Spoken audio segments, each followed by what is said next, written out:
कल को अगर कोई पार्लियामेंट अमेंडमेंट करती है 2/3 मेजोरिटी में नहीं, कहती है कि जी हाई कोर्ट का बेंच हम बनाएंगे, तो क्या इस पे इंप्लीमेंट होना मुमकिन होगा? क्या आइन इसकी इजाजत देता है?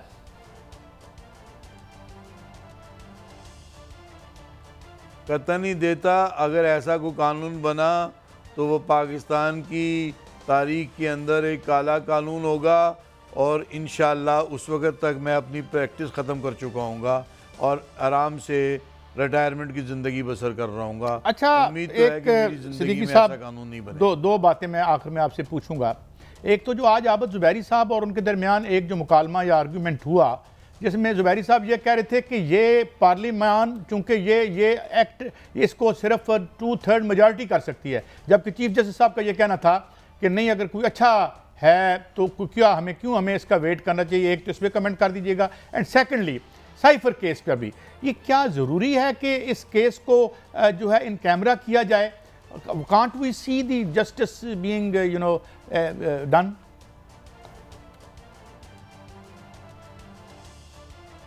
पहली बात, आबिद ज़ुबैरी साहब के और जो चीफ जस्टिस साहब के सामने आपस में मुकालमा हुआ मुनासिब नहीं था, होना नहीं चाहिए था।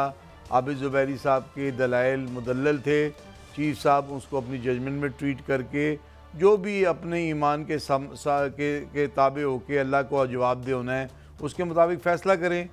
रह गई साइफ़र की बात, दुनिया में तमाम मुहज़्ज़िब ममालिक में इन कैमरा प्रोसीडिंग्स को नापसंद किया जाता है, डिस्करेज किया जाता है, और उसको कहा जाता है कि आपने इसको नहीं करना अनलेस कि कोई ऐसे मामलात कोर्ट के सामने रखे जाएं कॉन्क्रीट एविडेंस के साथ जिससे मुल्क की सालमियत को ख़तरा हो, नेशनल सिक्योरिटी का इशू हो, अदरवाइज़ नहीं।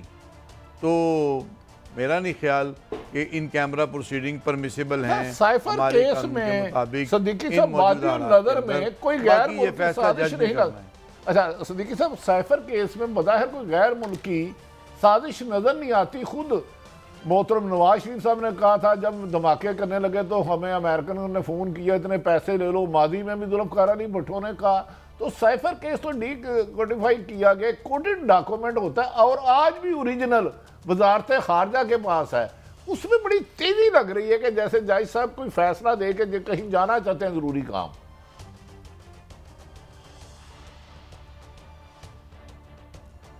सर, आपको भी तमाम मुहर्रिकात का पता है, पाकिस्तान में निज़ाम अदल हमेशा कमज़ोर रहा है और उसकी कमज़ोरी की बेशुमार वजूहात हैं। मेरी दुआ है कि अल्लाह ताला इस निज़ाम के ज़रिए सबको इंसाफ दे, साइफ़र केस में भी दे, और ट्रांसपेरेंट और शफाफ प्रोसीडिंग्स हों, ना सिर्फ इस केस में हों, बाकी केसेस में भी हों, क्योंकि जाना तो अल्लाह के पास ही है हमने, जवाब तो अल्लाह को ही देना है हमने, और ये दुनिया फ़ानी है, इसमें तो कोई शक नहीं है। बहुत खूबसूरत अंदाज में आपने इम्तियाज़ सिद्दीकी साहब सम अप किया। Thank you very much for your time and for enlightening us on the important issues. अब भट्टी साहब, ये साइफर केस की तरफ हम आते हैं। जिस तरह अभी फाजिल जनाब हमारे दोस्त इम्तियाज़ सिद्दीकी साहब माहिर कानून, मैंने देखा भी बड़े शुस्ता अंदाज में ये आर्गूमेंट कर रहे थे। वहीं मैंने पहली दफ़ा इनको टीवी पे देखा। ये भी हम चीफ जस्टिस साहब का शुक्रिया अदा करते हैं कि हमें ये मनाजर देखने को मिल रहे हैं और हमें बहुत कुछ सीखने को मिल रहा है। मगर भट्टी साहब, ये अभी उन्होंने भी कहा कि भाई अगर बड़ा आपके पास एक पक्का केस है, सबूत हैं आपके पास, अनडिनाएबल हैं, कोजेंट किस्म के आपके आर्ग्यूमेंट्स हैं, तो इसको सामने करके अगर खान साहब ने कोई ऐसा काम वतन अजीज़ के ख़िलाफ़ किया है तो ठीक है, वो कानून चले, तो इसको छुपा के करने की क्या ज़रूरत है? खतरी फैसला तो अदालतें करती हैं, जज साहबान करते हैं। हमने जितने आइनी माहिरीन से पूछा, इत्तेज़ाद हसन, सलमान अकरम राजा, बाबर अमान और दीगर लातेदाद, वो कह रहे साइफर केस बनता ही नहीं। कहते क्या उस पर इल्ज़ाम क्या इमरान? हाँ, मुझे आज तक समझ नहीं आई क्या इल्ज़ाम है, ज़रा मुझे मेरी रहनुमाई कर दें। कि जी उन्होंने तश्तज़बाम कर दिया, एक कौमी राज था कोई नहीं, फॉर यूर काइंड इन्फॉर्मेशन। फिर ये भी कहा गया कि जी वो गायब हो गया है। एक वो कोटेड चीज़ आती है, ठीक, और वो 4 बंदों को मुख्तलिफ कापियाँ जाती हैं। कासम सूरी साहब ने चीफ जस्टिस ऑफ पाकिस्तान को भी भेजा, 2 दफ़ा सलामती कौंसिल के इजलास में उसको पेश किया गया। उसके बाद सेकंड हुकूमत PDM की आई, वहाँ भी पेश किया गया। और कोई भी लेटर अगर आता है तो वो प्राइम मिनिस्टर के पास थ्रू मिलिट्री सेक्रेटरी या प्रिंसिपल सेक्रेटरी के जरिए आता है, वापस भेजना भी उनकी जिम्मेदारी है।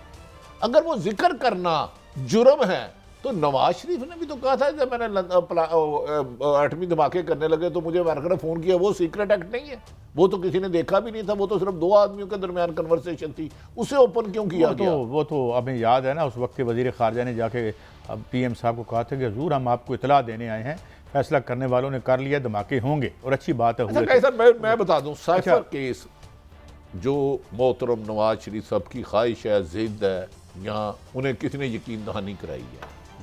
10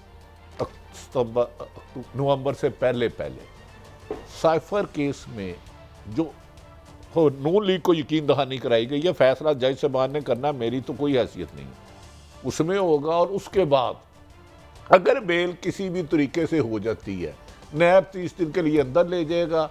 और नवाज शरीफ इसी शर्त पे आ रहे हैं कि तहरीक इंसाफ के चेयरमैन ना सिर्फ गिरफ्तार रहें बल्कि सजा के साथ साथ मुबैना तौर पर बल्ले का निशान इमरान खान की सरपरस्ती में कोई इलेक्शन नहीं लड़ सकेगा।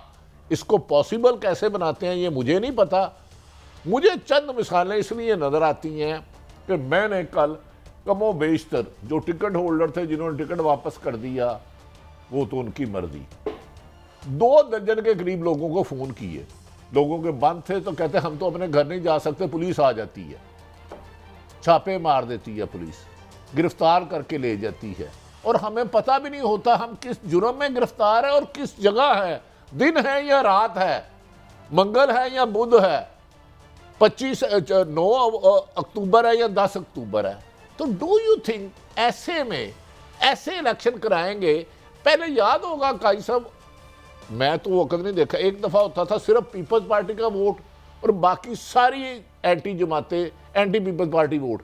आज वही वक्त आ गया, एक सिर्फ और सिर्फ बज़ाहिर बादी नजर में तरीके इंसाफ का कप्तान का वोट रह गया और बाकी सारी जमातें उसके खिलाफ है। A to Z कोई एक जमात बताएं, सारी जमातें, 14 जमातें PDM में थी ना, मुकाबला उनका किससे था? एक जमात के साथ, जो कहते हैं हम बहुत ज़्यादा तजर्बाकार है, 40 साल से है, 50 साल से हैं, 70 साल से है, हमारे पास बड़े ब्रेन है। तो मुकाबला जैसे पीपल्स पार्टी जुल्फ़िकार अली भट्टो के दौर में और एंटी अब जमात तहरीक इंसाफ और एंटी तहरीक इंसाफ बिमा मसल्ला सरकारी ताकत। अच्छा भट्टी साहब, कुछ जो चश्मे फलक है ये भी अजीब अजीब से नज़ारे देख रही है। मैं एक अगली खबर की तरफ आता हूँ जिसमें गालबन अभी ये जो फैज़ हमीद साहब हैं, जनरल फैज़ हमीद साहब को और जनरल बाजवा साहब को अदालत का नोटिस हुआ है। अब ये पता नहीं, अभी मैंने सारी तो ये नहीं देखी, इसमें 2-3 जर्नलिस्ट भी हैं हमारे दोस्त जो जिन्होंने इंटरव्यू किया था गालबन, एक जवेद चौधरी साहब और शाहिद मेतला साहब।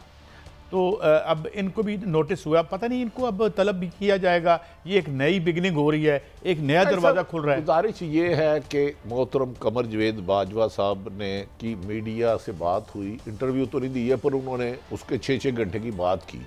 रह गई जनरल फैज़ हमीद की, मैंने तो नहीं सुना कि उनकी किसी भी मीडिया पर्सन से बात हो और उन्होंने उनको कोड किया हो। हाँ, मोहतरम कमर जवेद बाजवा साहब की 2-3 सहाफ़ियों से बात हुई और उन्होंने बरमला इजहार किया और कालम भी लिखे। मुझे एक सवाल का जवाब दें, आप भी साफ़ी माशाल्लाह बहुत तजर्बाकार है। एक तो इंटरव्यू है ना कि यहाँ हम TV पे बैठ के मैं आपका इंटरव्यू कर रहा हूँ, ये आप उसका कर रहे हैं, मेरी आपकी मुलाकात होती है, ना कोई कैमरा ना कोई बंदा, अल्लाह की ज़ात, 2 फरिश्ते जिन्हें हम ज़ाहिर हम हाज़िर नहीं कर सकते, वो तो अल्लाह के हुक्म के पाबंद हैं। एक इंटरव्यू तो जो हुआ था उसको डिनाई कर दिया था किबला जो बाजवा साहब है, छप गया, बताया गया, उनका नहीं जी मेरी ऐसी कोई बात नहीं हुई थी। अब अगर उनको बुलाया जाता है वो कहते हैं हमें तो नहीं पता, इन्होंने आप ही लिख छड़े ऐसी, फिर की बनेगा? उस पे जर्नलिस्ट भी कायम है कि मेरी बात हुई है, मुलाकात हुई है, हाउ टू प्रूव इट? मैंने लिखा ही नहीं कि इंटरव्यू किया है, मेरी तो गपशप जो हुई है बताई है। लेकिन फ़ायद मोहतरम कमर जवेद बाजवा साहब को तो वो तो जनरल फैज़ हमीद की किसी मीडिया से बात उसने कोड की, मेरी नज़र से नहीं ये गुजरी, हमारी नज़र से भी नहीं गुजरी। लेकिन क्या रिटायरमेंट के बाद ये बात करनी नहीं चाहिए? ठीक है, लेकिन कुछ तो सरकारी लोग बहुत सारी बातें करते हैं और ओहदों पे बैठ के करते हैं, वो ठीक है।